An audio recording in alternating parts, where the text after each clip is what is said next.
ये ढोंग नहीं चलेगा। देश में सिर्फ ढंग की बात होगी। ढोंग को जूते मारो और ढंग की बात का साथ दो। साथियों, राम के नाम पे एक भ्रम फैलाया जा रहा है कि कोई ऐसा आदमी, ऐसा अवतार होगा जो बेड़ा पार करेगा आप लोगों का। कोई ऐसा आदमी होगा, वो राजा होगा, आप सारी प्रजा होगी। किसी को प्रजा होना स्वीकार है क्या? इस पूरे ब्रह्मांड में कोई राजा नाम का खागड़ नहीं है। तो ये कौन है राजा को खागड़ बनाने वाले? इनसे जागना होगा। बहुजन समाज जिस दिन ये समझ गया कि मानवता विरोधी अगर कोई है तो उस कथा कहानियां हैं उनको अरब महासागर में फेंकना होगा। वो जो राम अगर कोई ईश्वर अल्लाह के नाम से कोई मंदिर है तो वो ऐसा मंदिर नहीं हो सकता जिसमें टर्म एंड कंडीशन हो, कौन मूर्ति के पास जाएगा कौन नहीं जाएगा। ये किसी उस राजा का वो था कि नहीं था? मैं तो कहता हूँ था ही नहीं। ना राम राज्य था, ना राम राज्य है, ना राम राज्य होगा।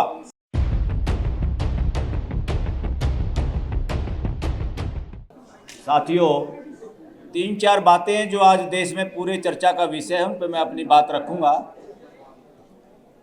नंबर 1 कि ताजे बिहार में गठबंधन का बदलाव हुआ है, इस पे पूरे देश का ध्यान है, पूरे देश में ये चर्चा है।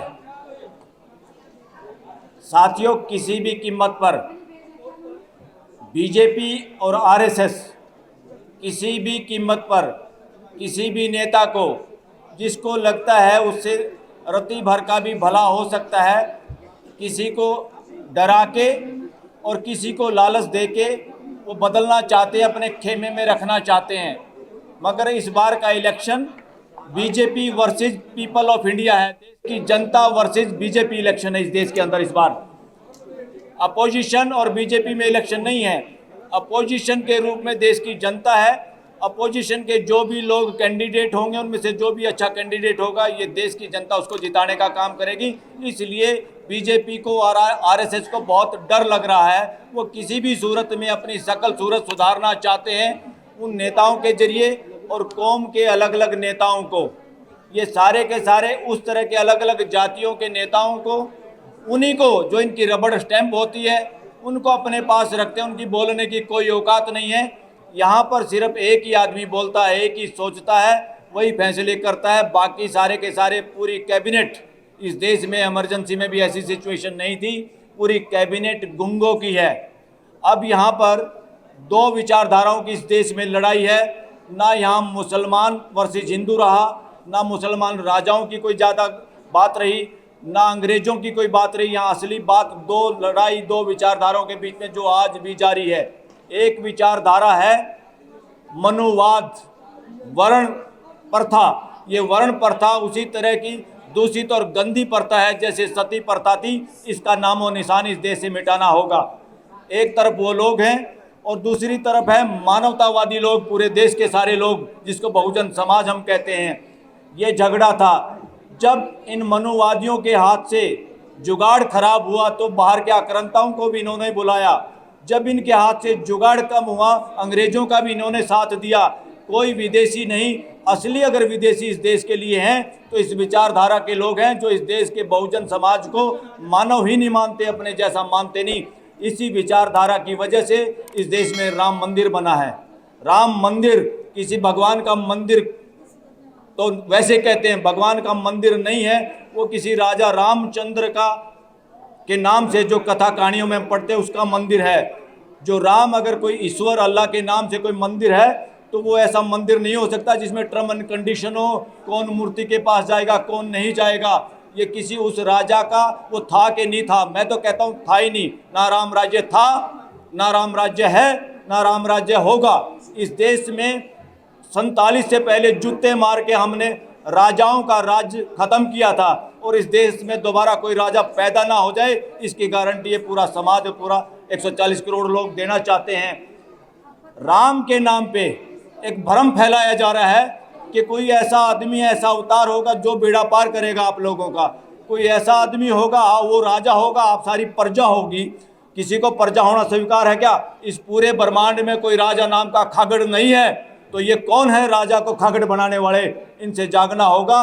बहुजन समाज जिस दिन ये समझ गया कि मानवता विरोधी अगर कोई है तो उस कथा कहानियां हैं उनको अरब महासागर में फेंकना होगा। वो किसी आस्था के खिलाफ नहीं, सच्चाई के खिलाफ। हमारा संविधान सच्चाई को समझने की और शिक्षा की गारंटी देता है। वो शिक्षा की गारंटी का मतलब क्या है? शिक्षा की गारंटी का मतलब है दुनियादारी की सच्चाई जानने का और समझने का सबका हक है। जब हम सच्चाई के आधार पर बोलते हैं तो गहरे गहरे नत्थू प्यारे कहते हैं कि हमारी भावनाओं को, हमारी आस्थाओं को ठेस पहुंची है। ऐसी आस्थाओं को जूते मारेगा ये देश और मैं उसमें साथ हूं। कोई आस्था ऐसी नहीं जो झूठ पे आधारित हो। तुम्हारी आस्थाओं की तब हम कदर करेंगे, उसका एविडेंस दो, उसकी सच्चाई बताओ कि इस तरह की कोई सच्चाई है। तुम सच्चाई से भागने वाले लोगों और धोखेधड़ी से रचित ग्रंथों के सहारे इस देश को गुलाम बनाए रखा। इस देश की सनातनी परंपरा का अगर कोई पुरोधा था इस देश में, उसको अच्छाई की तरफ बढ़ाने वाला, वो एक सबसे प्रमुख महात्मा बुद्ध, दूसरे नंबर पे महावीर जैन और तीसरे पे गुरु नानक जी। ये तो थे मानव को मानव के पक्ष में कि अपना दीपक खुद बनो, समझो और जियो। ये कोई किसी के कहने पे ये अवतार हो गया, फलाना हो गया, ये ढोंग नहीं चलेगा। देश में सिर्फ ढंग की बात होगी। ढोंग को जूते मारो और ढंग की बात का साथ दो। साथियों, आज ढोंग की बात का साथ देने के लिए नीतीश कुमार वहां गए हैं। सिर्फ ढोंग का साथ देने के लिए जो आदमी इधर से उधर कूद गया, जो किसी भी समाज का हो, चाहे बहुजन समाज के लोग हैं, ये सारे वो लोग हैं जो हमारे लिए, समाज के लिए जयचंद का काम कर रहे हैं। इन सारे जयचंदों से जागरूक होने की जरूरत है। संविधान कहता है, प्रीएम्बल कहता है कि जितने पॉलिटिकल लोग होंगे देश में आज़ादी के बाद, वो व्यवस्था की बात करेंगे, उनमें हड़बड़ाहट नहीं होगी एमएलए एमपी बनने की। ये कौन लोग हैं जो बार बार सीएम या पीएम बनने के लिए देश को बांटने की कोशिश करते हैं? पीएम भी जिस तरह की बात करता है वो असावधानिक है और यहाँ का इलेक्शन कमीशन नपुंसक है, देश का बिल्कुल गिरपत में आ गया है। और इस ऐसे मौके पे जब सरकार निरंकुश हो, पार्लियामेंट बंधक हो और जुडिशरी स्लो हो, और जुडिशरी भी बहुत सारे सुप्रीम कोर्ट के जज और पुराने हमारे बार के एसोसिएशन के अध्यक्ष बार बार बोल चुके हैं कि सुप्रीम कोर्ट भी प्रेशर में है और चीफ जस्टिस भी कहता कुछ और है, हाथी के दांत दिखाने के कुछ और है, करने के कुछ और है। साथियों, जागरूक हो जाओ, किसी पे भरोसा करने की जरूरत नहीं। अपना दीपक आज खुद बन के महात्मा बुद्ध की तरह से खड़ा होना पड़ेगा। महात्मा बुद्ध ग्रेट थे, उन्होंने खुद कहा मेरी भी मत मानो भाई, अगर मैं कहीं गलत हूं तो बताओ और तुम सही रास्ते पे चलो। और यहाँ ये लोग कहते हैं हमने जो कह दिया उसको मान लो, तुम्हारी ऐसी की तैसी, किसको मान ले और क्यों मान ले? जो ये कह रहे हैं ना चुपचाप मान लो, ये अपने बच्चों को तो विदेशों में पढ़ाते हैं, अपने बच्चों को साइंटिस्ट बनाते हैं और देश के लोगों को कहते हैं चुपचाप ये मान लो, ये मान लो। एक सरकार राम भक्ति की बात करती है, एक सरकार राम भक्ति की बात करती है और दूसरी सरकार साथ में हनुमान चालीसे की बात करते। ये बीच में कहाँ से आ गए भाई? ये हनुमान, हमारे बुजुर्गों के यहाँ कोई पुंजड़ वाला आदमी पैदा नहीं हुआ, पूंछ वाला, ना हमारे समय में हुआ। मेरे दादा ने बताया भाई पूंछ वाला कोई हमारे यहाँ हुआ नहीं आज तक। एक आधी बार कहीं गड़बड़ होकर कोई पूंछ आती होगी, वो खबर बन जाती है। ये कहाँ से किस तरह के लोगों को, करेक्टरों को लिए बैठे हैं? अगर इससे आस्था किसी की भंग होती है तो देश का संविधान उस आस्था को जूते मारने का हक देता है। साथियों, वो फंडामेंटल राइट बड़ा है, आस्थाओं के राइट से बड़ा है फंडामेंटल राइट, इसलिए डरने की कोई जरूरत नहीं। एक और मुद्दा है, सिर्फ 144 धारा लगाने का। 144 धारा का मिसयूज किया लोगों ने अपनी सत्ता बरकरार रखने के लिए, अत्याचार करने के लिए। जो लोग सही बात करते हैं, आज के प्रधानमंत्री और मुख्यमंत्रियों की ड्यूटी है कि तुम राजा नहीं हो। अगर कोई हड़ताल करता है, प्रदर्शन करता है, तो ड्यूटी बनती है अपने प्रतिनिधियों को भेजो उनसे बात करने के लिए। और बड़ी बात तो ये है, जब बड़ा कोई प्रदर्शन हो देश में महत्वपूर्ण, तो सीएम और पीएम को भी वहां जाना चाहिए।